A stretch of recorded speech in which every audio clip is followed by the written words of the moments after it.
বাক্সাৰ ডাঙৰবাখাত উপস্থিত হল মন্ত্ৰী জয়ন্ত মল্লবৰুৱা প্ৰদান কৰিলে মুখ্যমন্ত্ৰী সাহায্য পুঁজিৰ ধন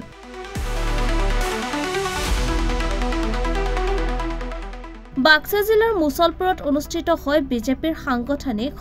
সাংগঠনিক সভাত উপস্থিত বিজেপিৰ ৰাজ্যিক সভাপতি দিলীপ শইকীয়া মন্ত্ৰী পিয়ুষ হাজৰিকা মন্ত্ৰী অশোক সিংঘাল মন্ত্ৰী জয়ন্ত মল্লবৰুৱাকে ধৰি বিজেপিৰ সাংসদ আৰু বিধায়কসকল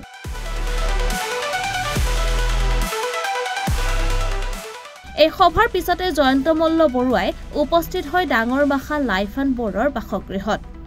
উল্লেখযোগ্য যে কেইদিনমানৰ আগতে বেলতলা বজাৰত গাৰ্ডৱাল ভাঙি এজনৰ মৃত্যুৰ লগতে দুজন ব্যক্তি গুৰুতৰভাৱে আহত হৈছিল অসম চৰকাৰে মৃত ব্যক্তিৰ পৰিয়ালক 4 লাখ টকাৰ সাহায্য প্ৰদান কৰাৰ লগতে আহত দুয়োজনকে 1 লাখ টকাকৈ আৰ্থিক সাহায্য প্ৰদান কৰে সেই আৰ্থিক সাহায্য প্ৰদানৰ বাবে লাইফ এণ্ড বৰ্ডৰ ঘৰত উপস্থিত হয় মন্ত্ৰী জয়ন্ত মল্লবৰুৱা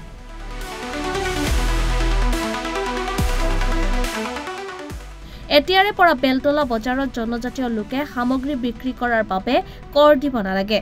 লগতে জনজাতীয় বিক্ৰেতাসকলৰ বাবে বজাৰত বিশেষ ঠাই সংৰক্ষিত থাকিব বুলি মন্ত্ৰী জয়ন্ত মল্লবৰুৱাই জানিব দিয়ে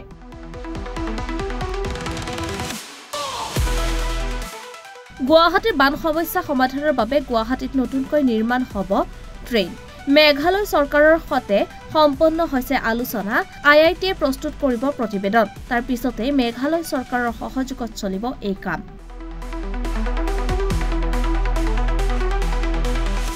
আমি গুৱাহাটীত 3-4টা নতুনকৈ আকৌ ড্ৰেইন বনোৱাৰ কাৰণে পৰিকল্পনা কৰিছো কাৰণ আমাৰ জুৰিপাৰত আমাৰ কইনাধৰাৰ পৰা গুৰুদ্বাৰলৈকে ঠিক তেনেদৰে পামহিৰ পৰা এনেকৈ আমি 3-4টা নতুন ড্ৰেইনৰ পৰিকল্পনা কৰিছো আৰু এই বাৰিষাৰ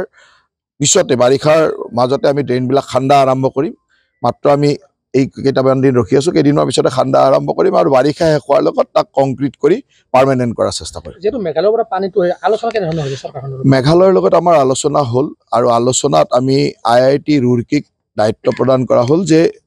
তেখেতসকলে গোটেই সাৰ্ভে কৰিব আৰু সাৰ্ভে কৰি তাত কি ধৰণৰ মেজাৰমেন্ট বা প্ৰটেকচন মেজাৰমেন্ট ল'ব লাগিব সেই সম্পৰ্কে তেখেতসকলে গোটেই সাৰ্ভে কৰি অসম চৰকাৰ আৰু মেঘালয় চৰকাৰক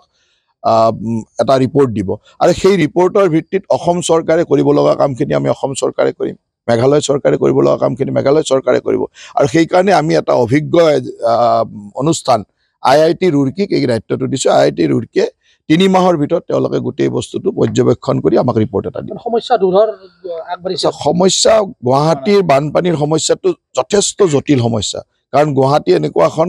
আনপ্লেন সিটি যে চাৰিওফালে পাহাৰ তাৰ মাজত আমি গুৱাহাটীবাসী আছো আনপ্লেন ভাৱে গঢ়ি উঠিছে ইয়াক একেদিনাই গোটেইটো নোহোৱা কৰিব নোৱাৰি কিন্তু এটা প্লেন ৱেট যেনেকৈ আমি ইয়াৰ আগতো নেদাৰলেণ্ডৰ এটা এজেন্সিৰ দ্বাৰা গোটেই সাৰ্ভে কৰাইছিলো কোট কেনেকুৱা ধৰণৰ গ্ৰেডিয়েন্ট আছে কেনেকৈ পানীটো উলাই নিব পাৰি আৰু সেই মৰ্মে মেঘালয়ৰ পানীটো আহিলে আমি মেঘালয় চৰকাৰে কি দায়িত্ব ল'ব লাগিব কাৰণ মেঘালয়ৰ যেটো পানী আহে তাত জৰাবাটত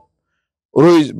মানে বহুত অভাৰটপ হৈ যায় আৰু তাক জৰাবাটৰ মেঘালয়ৰ ফালে নিব লাগিব আমাৰ ফালে নিলেও তাত মানে পানী উলাই না যায় সেই ধৰণে আমি দুটা চৰকাৰে কথা পাতিছো দুইটা চৰকাৰৰ মাজত মই ভাবো আইআইটি ৰুৰকিৰ